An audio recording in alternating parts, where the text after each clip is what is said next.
وحاجة بلوغي دم الله حرق الرافي عن أيها هلي دورك يدريمدنا تشحيد مقالة أي لبلك دونيان وليدي حقاقا أي لعياريان براوه نواتف كوات كلو استعمال السلانة مسلانة يلا عبي حول بدن دكسيمدو ما هيستو reerka ugu badan xayn baa uga soo doogtay abaartii baxday waa magaalo aan weynayn oo gugan toban jirsatay habnooleedkii miyiga iyo kii magaalada ayaa ku kulmay tuuladan dad ayaa u soo xagaabaxay reer magaala isla sidaas oo kalena reer baadiye abaaruhu soo mara duugeen oo caydhoobay ayaa iyaguna daanta kala degan oo tirada labada qolo haddii aysan reer miyigu badnayn way isceshanayaan goorahanba socod bay ku soo jireen si xorriyad leh ayay u soconayeen intii hore oo dhan balse hadda magaalada ayay ku soo dhawaadeen midooda foodada hagoogan mooyee ta kale oo xijaab xidhan ayay dhankeeda isha ragga u badan tahay xijaabka ayay dabayshu soo caabinaysaa oo laabta kaga dhagaya iyana gacanta midig ayay iskaga fujinaysaa gacanta kalena jirkaan biyo ah ayay gabadha kale kula walaandaynaysaa quruxdu waa hawl iyo dhibaato ka maqan qofka foosha xun sababtaas ayay labada gabdhood midid dabaysha u hiifaysaa oo jidhkeeda iyo marada kala jiidaysaa halka midda kalena aysan baddaaba hayn oo yaaba eegaya gaadhidhayna ayaa xagga magaalada u soo socda indhaha ayay la raacayaan xawliga gaadhigu ku socdo iyo boodhka daba maqiiqan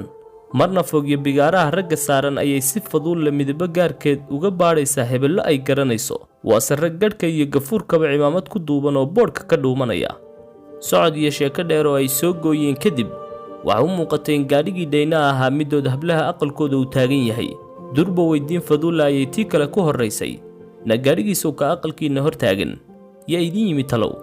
isla su'aashii ayay jawaab uga dhigtay iyana oo tiri naamooye yaa noo yimi talow maanka ayay ka baadhay qof yimi walaalkeeda ayaanay u badisay markii ay guriga ku soo dhawaadeen filashada qof yimi waxaa meesha ka saaray yabaqa guriga haysta iyo dhiilada dhegaha qamar soo gaadhaya caasho koos oo saaxiibadeed u dardaar warinaysa ayaa ishayn weyday oo belada soo soomaysa sida ay keligeed aragtay uga sii hordhacday oo tiri naawalle waxbaa dhacay jirkaankii miyuu fududaaday mise naxdinta ayaa tamari ku lamaan tahay miday tahayba way la ordeen jirkaankii oo halkeer meel ah si xooga salka dhulka ugu dhufteen neefaad hindhiso moodid ayuu jirkaankii la fiishtaamay weydiime iscirbanaya ayaa sida dawanka ambalaasta maanka qadan ugu soo hoobanaya haddii ay aamina reygal oo koonaha magaalada degan haatanna balbalada aqalkooda tiir ka mida ku tiirsan ugu soo sukayso dadka ay weydiisay maxaa dhacay jawaab kale ma aysan ka helin oo aan ahayn walaalka quulle ayaa dhintay dareenkeeda ayuu qof walba dhowrayaa isbeddelka wejigeeda waa loo jeedaa wada dhalashada si aan loo dooran karin ayaan qofna qofka kale ula wadaagi karin murugada uu dareemayo qofka walaalkii waayey sababtaas ayaa qadan iyo qamar loo dhowrayaa qamar oo curraddii reerka ahayd waa la guursaday iyada iyo labadeeda carruura warka dhiilada leh ayaa guriga keenay ee koonaha kale ee tuulada ayay yaallaan duqduqolka ayay jiiftaa iyadoo bukaan ah ayayna warka maqashay murugadii ayaa uurkeeda ku burburtay oo baroor ayay tahli weyday aamuska ayayna ciidsatay kaahin carruurtiisa oo laba ah oo ay timiro u dhashay ayuu dhex fadhiyaa baddaana ma hayo iyadoo geeridu nimaanaad garanayn iyo geeljiro ay ku wacan tahay ayaa dubaaqiisa ka yeedhaysa dhakafaarka ugu weyn waxa leh sababta uu ku baxay quulle wuu isdilay ayaa ka daadeg weyday reer damalla xagare sidee qof dhan oo nolosha intaasoo saymeed ka soo badbaaday wadka laabta ugu sii dayn karaa ayaa murugada labaad noqotay waa tuulo qofku geerida cagihiisa kaga cararayo jiha kasta sabab uu u qurbaxo ay ku gadaaman yihiin abaaro colaado gaajo iyo xanuunno saf mar ah oo qofka hadday ku dhacaan gelinka hore ka dambe magaalada oo dhan sadheeya ayay iyagu ka baqaan intaasoo sababood ayaa wadka u soo maraa iyaga balse magaalooyinka waaweyn ee fursadaha dhimashadu ku yar yihiin shilalka gawaadhida marka laga reebo ayay la yaabeen sida qof ku nooli isagu wadka isugu loogi karo jawaabaha weydiimahaas kakan waxay ka heshay qadan markii ay furtay waraaqdii uu darawalku dhiibay ee la sheegay in qolkii quulle isku daldalay laga dhexelay waa waraaq bushqad cad ku jirta oo yara jactadsan ayna muuqatay in hore loo akhriyey maadaama bushqadda badhfuran tahay maalin kadib xaaladii oo degtay iyadoo keligeed ah ayay hadhqoodaalka guriga ku furtay bushqadii oo waraaqdii akhriskeedii bilowday ugu horreynna waxay isha ku dhufatay ciwaanka ugu horreeya oo ah afeef intaa kadib toos ayay u bilowday warqaddii muhiim maaha inaan qurxiyo ereyadaan odhan doono waayo qof kastoo istila dareenka dadku ku akhriyaan dhambaalka uu reebay iyo tixgelinta ay siiyaan ma aha mid qofka ka turjumaysa balse waa xushmadda ay geerida u hayaan waayo waxaan qori doonaa waa hadallo caadi ah oo aan maalin kasta odhan jiray dadkaan ku dhihi jirayna ka loogu qaatay jilicsanaan i bidayey qof walba oo warqadan furi doono waxaan u rajaynayaa nolol sareedo leh inuu ku noolaado. Midaas hadduu seego waxaan kula talinayaa geeri micno leh inuu dhinto. dhambaalkaygin waa sagootin aan ku soo khatimay naf wax badan saymaha adduunka lugaheeda kaga baxsatay. naf dhalashadeedu shil ifka ka dhacay ahayd, imaanshaheeduna uusan waxba ka duwanayn inuu habeendaad ka hoos qaaday geedkii ay ka soo dhacday, dabadeedna daad xoortu kula caariday degal kale oo aan geed la jaaday hore uga soo bixin, halkiina si qaab daran uga soo baxay. qof ka abuurnaa naf cadow ka ah oo ay tahay inuu ka badbaado, isla jeerkaana ay tahay inuu badbaadiyo si uu u sii jiro, balse ku fashilmay. istiidooyinka dhexdiisa yaalla qof ay ku sababeen in nolosha oo dhammi hal midab u yeelato, si walba oo loogu qanciyo quruxda dunida laguna sifeeyo midabka cuddoon ee jeegaanta. qof isagu ka fakara midabka uu yeesho wax kasta oo jiritaankiisu gebagaboobo, kaasoo ah midabka dambaska. akhriste,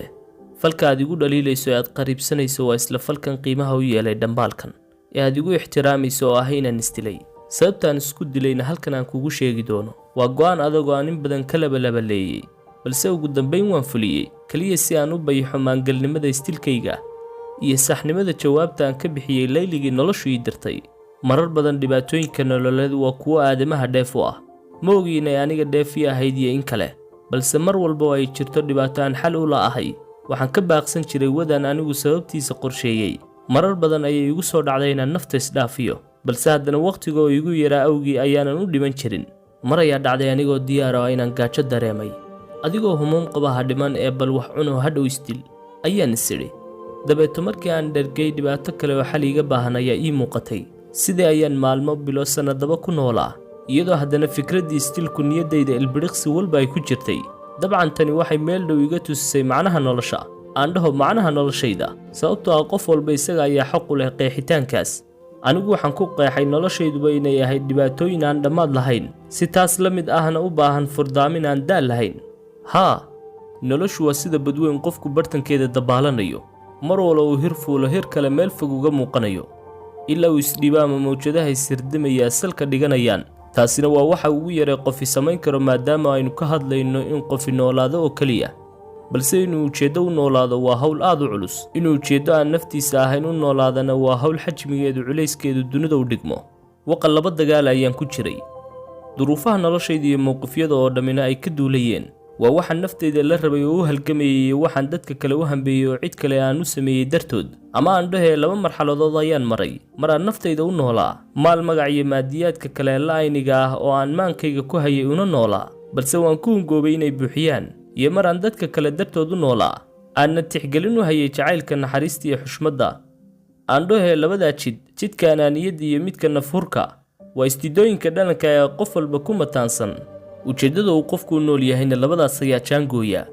inuu isu noolaado oo damciisa hayin u noqdo, iyo inuu qof kale u sadqeeyo naftiisa, farxaddiisa ama noloshiisaba. qof kale oo kala siman intaasba. middaas waxay beddeli kartaa qeexidda nolosha ee ah loolanka aan dhammaadka lahayn. isla jeerkaas ayay waxay dadafaynaysaa in nolosha lagu koobo heerka qofeed, iyadoo geenaysa heer ka sarreeya oo ah isku tiirsanaan iyo in qof kale dartiis u noolaado. sitaa ka duwanaana niyaddu waa doonis ku abuuran qof walba gudihiisa. waa damac ka shidaal qaata dareemaha masayrka iyo xaasidnimada ee qofka korriinkiisa lahana qaada.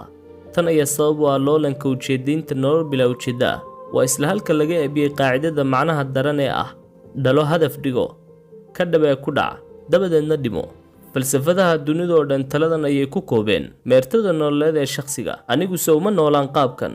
sababtoo ah si walba aan noloshayda gudaha u bilo, wax isbeddela kuma soo kordhinayso noloshayda dibadda. dadaal kasta oo aan ku bixiyo, middaasi macno la'aan iyo baylah nafsadeed baa iiga muuqata. xataa haddaan isdiidsiiyo middaas, waa mid aanan sinaba waxba uga qaban karayn. noloshu way iga hor bilaabmatay, dabadaydana way sii jiri doontaa. saasoo ay tahay waxa kaliya ee aan taransan karaa haddiiba aan sii noolaado waa in magacayga dadku sii hadal hayaan, iyagoo igu xasuusan doona waxaan anaaniyad darteed u sameeyey, sida inaan hanti badnaa, ama xasuusta dadka ayaan maal gashtay oo waxbaan sidqeeyey, iyaga sida inaan wax u taray. labadaasiba waxay caddaynayaan inaan ahaa qof jira oo dunida mar soo maray, balse gooraalaba wax nuxuroo weyne kuma jiro marka loo eego daleesha weyn ee ii muuqata